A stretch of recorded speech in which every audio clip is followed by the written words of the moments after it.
Bienvenue et merci de nous rejoindre dans Je suis chrétien qui est votre espace d'édification présenté par votre frère Gloire et Lucas que je suis. Sans plus tarder pour aller dans le vif de notre sujet, aujourd'hui nous allons parler d'un thème très important. Pourquoi je suis chrétien et quand est-ce que je suis chrétien? J'aimerais que nous prenions un verset biblique qui va nous lancer ou faire plonger dans le vif de notre sujet. Pourquoi je suis chrétien et quand est-ce que je suis chrétien? Prenons le livre de Jean chapitre 3 verset 16, je lis au nom de Jésus-Christ. Car Dieu a tant aimé le monde qu'il a donné son Fils unique, afin que quiconque croit en lui ne périsse point, mais qu'il ait la vie éternelle. Bien-aimés, si nous sommes chrétiens, c'est parce que Dieu nous a aimés. A aimé tellement l'homme. Il a dit que je ne laisserai point ma créature périr. Il a envoyé son Fils unique, Jésus-Christ, afin que quiconque croit en lui ne périsse point, mais qu'il ait la vie éternelle. J'espère que nous comprenions maintenant pourquoi nous sommes chrétiens. Si nous sommes chrétiens, c'est pour hériter le royaume de cieux. Si nous sommes chrétiens, c'est pour hériter la vie éternelle.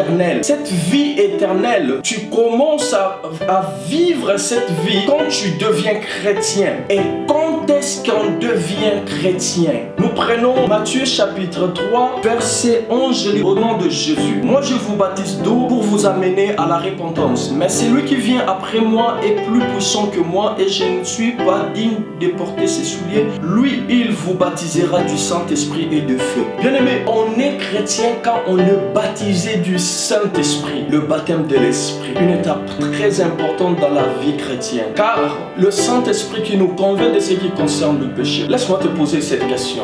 Qui décide si tu es chrétien? C'est parce que tu pars à l'église, c'est parce que tu es né d'une famille chrétienne, c'est parce que tu reçois de l'éducation chrétienne, ou c'est parce que tu écoutes de prédications sur internet. C'est ce qui fait de toi chrétien. Mais laisse-moi te dire, ce qui fait de nous chrétiens, c'est le Saint-Esprit en nous. Ce qui fait de nous chrétiens, c'est le Saint-Esprit sur nous. Ce qui fait de nous chrétiens, c'est le Saint-Esprit avec nous. Bien-aimés, on est chrétien, bref, quand on est baptisé du Saint-Esprit. On est chrétien quand on laisse Jésus-Christ prendre place dans ta vie, quand on laisse le Saint-Esprit prendre place dans ta vie, quand on laisse le Saint-Esprit œuvrer dans ta vie, quand on laisse le Saint-Esprit se manifester dans ta vie. C'est à ces moments-là qu'on dit, ce n'est plus moi qui vis, mais c'est le Christ qui vit en moi.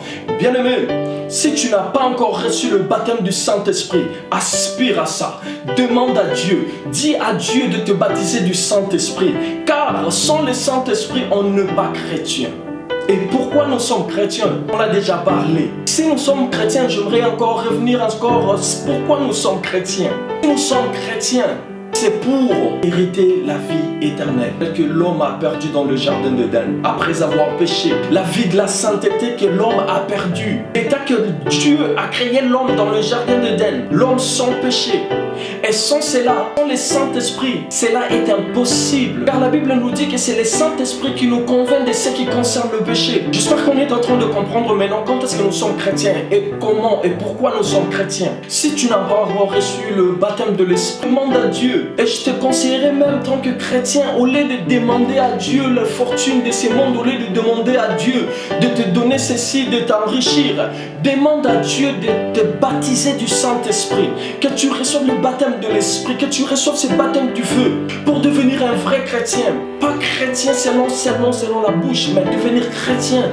Un vrai chrétien et vivre selon l'esprit pour ne pas accomplir les œuvres de la chair. Et j'aimerais dire à quelqu'un, être chrétien n'est pas un synonyme de la médiocrité. Les apôtres ont demandé à Jésus-Christ, famille, on a tout laissé, on t'a suivi. Et qu'est-ce que nous aurons en retour? Il a dit, dans ce siècle présent, vous aurez les centiples. Et dans les jours à venir, la vie éternelle. C'est pour cela que nous sommes chrétiens. Si nous sommes chrétiens, c'est pour avoir les centiples que Dieu a dit aux apôtres. Suivre Jésus-Christ, devenir chrétien n'est pas un synonyme de la médiocrité ou de vivre une vie de souffrance, non.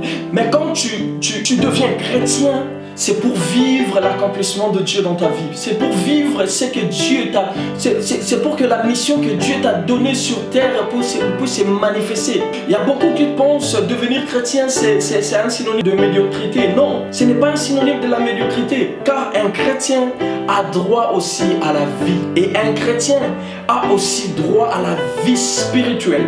Waouh, ça c'est la partie importante. Vivre spirituellement. Si nous sommes chrétiens pour hériter cette vie spirituelle. Car la Bible nous dit, Jésus-Christ est le chemin, la vérité et la vie. Laisse-moi te dire que cette vie n'est pas seulement un slogan, mais c'est une vie réelle. Tu vis spirituellement car en réalité l'homme est un esprit. Avant de vivre tout ce que nous vivons maintenant charnel ou physiquement, cela se passe déjà spirituellement. C'est la raison pour laquelle tu devrais vivre spirituellement. Et c'est pour cela que tu devais devenir chrétien pour hériter le royaume des cieux. Je suis chrétien, tu es chrétien, elle est chrétien.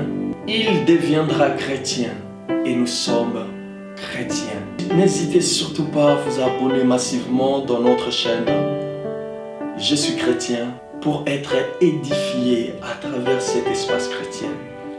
Car notre mission est d'enrichir le royaume des cieux et d'appauvrir l'enfer. Dans nos comptes réseaux sociaux, Instagram, Twitter, Facebook, vous pouvez être connecté à tout moment à travers ces ministères pour bénéficier de nos prédications, pour bénéficier de cet espace. Il y aura plus des intervenants qui vont intervenir dans cet espace. C'est un espace chrétien.